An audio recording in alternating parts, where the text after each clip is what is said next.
10వ తరగతి పరీక్షల్లో బాలికలు పైచేయి సాధించారు. గతంతో పోలిస్తే ఈసారి ఉత్తీర్ణత శాతం పెరిగింది. మొదటి స్థానంలో నిర్మల్ జిల్లా నిలిచింది. వికారాబాద్ జిల్లాకు చివరి ప్లేస్ దక్కింది. ఫెయిల్ అయిన విద్యార్థులు ఆందోళన చెందొద్దని జూన్ 3 నుంచి అడ్వాన్స్డ్ సప్లిమెంటరీ పరీక్షలు నిర్వహిస్తామన్నారు విద్యాశాఖ అధికారులు.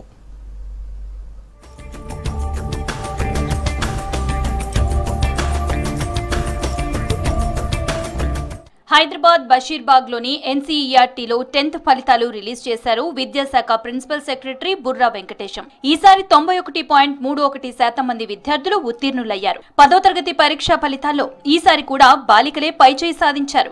బాలికలు 93.23, బాలురు 89.42% ఉత్తీర్ణత పొందారు. గతంతో పోలిస్తే ఈసారి ఉత్తీర్ణత శాతం పెరిగిందంటున్నారు బుర్రా వెంకటేశం. 99.05%తో నిర్మల్ జిల్లా ఫస్ట్ ప్లేస్ సాధించిందని చెప్పారు. 65.10%తో వికారాబాద్ జిల్లా చివరి స్థానంలో ఉందన్నారు. ఈసారి 3927 స్కూల్స్ 100% ఉత్తీర్ణత సాధించగా 6 ప్రైవేట్ స్కూళ్లలో 0% రిజల్ట్స్ వచ్చాయని తెలిపారు. తెలంగాణ గురుకులాల్లో మంచి ఫలితాలు వచ్చాయని 91.31% మంది విద్యార్థులు ఉత్తీర్ణత సాధించారన్నారు వెంకటేశం. మార్చ్ 2024లో జరిగిన మన ఎస్ఎస్సి ఎగ్జామ్స్ 18/3 నుండి 2/4 వరకు ఎగ్జామ్స్ అయ్యాయి. 19 స్పాట్ వాల్యుయేషన్ సెంటర్స్ లో 9 రోజుల పాటు ఈ స్పాట్ వాల్యుయేషన్ కంప్లీట్ చేయడం జరిగింది. మొత్తంగా 5,05,813 మంది ఎగ్జామ్స్ రాశారు. అందులో 4,94,207 మంది ఏమో రెగ్యులర్ విద్యార్థులు అయితే ప్రైవేట్ వాళ్ళు 11,606 మంది ఎగ్జామ్స్ రాశారు. 11,469 స్కూల్స్లో వీళ్ళు రాశారు ఎగ్జామ్స్. 11,469. సో ఇందులో పాస్ పర్సంటేజ్ చూస్తే గర్ల్స్ యాజ్ యూజువల్ హయ్యర్ పర్సంటేజ్తో పాస్ అయ్యారు. So 3.81% higher percentage than the boys వచ్చింది. ప్రైవేట్లో కూడా అట్లాగే అమ్మాయిలు 6.74% హయ్యర్ రిజల్ట్స్తో వచ్చారు. సో రెగ్యులర్గా అయితే బాయ్స్ 89.42 అయితే గర్ల్స్ 93.23, అట్లాగే టోటల్గా 91.31. అదే ప్రైవేట్ క్యాండిడేట్స్లో 47.40 బాయ్స్ అయితే 54.14 గర్ల్స్, టోటల్గా 49.73.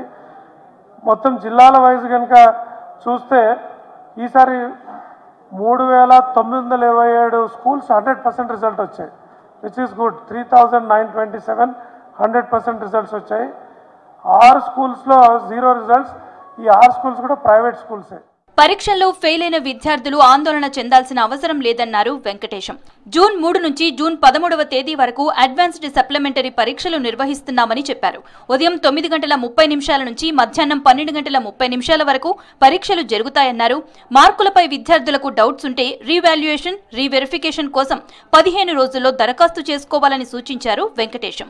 సప్లిమెంటరీ ఎగ్జామ్స్ కూడా ఇమ్మీడియట్గా రాసుకొని వీళ్ళకి మళ్ళీ ఇంటర్మీడియట్లో అడ్మిషన్స్ పొందే విధంగా కూడా వాళ్ళకి అవకాశం ఇస్తున్నాం. ఎలక్షన్స్ ఉన్నాయి కాబట్టి 3rd జూన్ నుండి 13/6 వరకు ఇవి ఎగ్జామ్స్ ఉంటాయి, 9:30 to 12:30. సో ఈ ఎగ్జామ్స్ వాళ్ళు సప్లిమెంటరీ కూడా రాసుకోవచ్చు. తర్వాత వీళ్ళకి సంబంధించిన డీటెయిల్స్ అన్నీ కూడా 16/5 నుండి వీళ్ళకి టోటల్ డీటెయిల్స్ దొరుకుతాయి. తర్వాత రీకౌంటింగ్ ఆఫ్ మార్క్స్ 15 days వరకు అందుబాటులో ఉంటుంది. రీవెరిఫికేషన్, రీకౌంటింగ్ 500 రూపాయలు పర్ సబ్జెక్టు పెట్టుకొని వాళ్ళు అప్లై చేసుకోవచ్చు. తర్వాత reverification come supply of photo copy of valued answer sheets. Answer sheet కూడా ఫోటో కాపీ కూడా ఇవ్వడం జరుగుతుంది. అందరికీ తెలిసింది అది. 1,000 రూపాయలు ఒక్కొక్క సబ్జెక్ట్ ఇస్తే చలాన్ ద్వారా ఇది వాళ్ళకి కాపీ కూడా ఇవ్వడం జరుగుతుంది. వాళ్ళు ఏం రాశారని చూడడానికి కావాల్సిన మొత్తం కాపీ కూడా వాళ్ళకి ఇవ్వడం జరుగుతుంది. So these are the details as far as the exam is concern. ఇంకా డీటెయిల్స్ కావాలంటే లాస్ట్ ఇయర్కి ఈ ఇయర్కి కంపారిజన్ ఏంటి అదంతా కూడా ఉంది. But we don't want to stand between the actual result declaration. రాష్ట్రంలో తొలిసారిగా 10వ తరగతి మార్కుల మెమోలపై 11 అంకెలతో కూడిన పర్మనెంట్ ఎడ్యుకేషన్ నెంబర్ ముద్రించనున్నారు. ఈ పెన్ నెంబర్ చాలా సెక్యూరిటీ ఫీచర్లతో కూడుకొని ఉంటుందన్నారు విద్యాశాఖ అధికారులు.